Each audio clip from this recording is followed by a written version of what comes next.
south to southwest, winds 5 to 15 knots.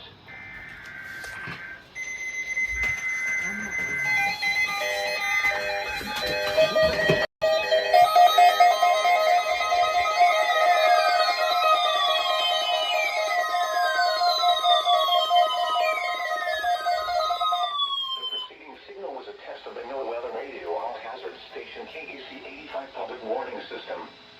This test is conducted between 11 a.m. and noon each Wednesday. If there is a risk of severe weather, the test will be postponed to the next good weather day. Reception of this broadcast and the alarm tone will vary at any given location. This alarm tone will be activated for hazardous watches and warnings for the following counties: Beaufort, Bryan, Bullock, Chatham, Effingham, Jasper, Liberty, and Scranton. This concludes the weekly test of the NOAA Weather Radio All-Hazard Station KAC 85 by the National Weather Service Office in Charleston, South Carolina.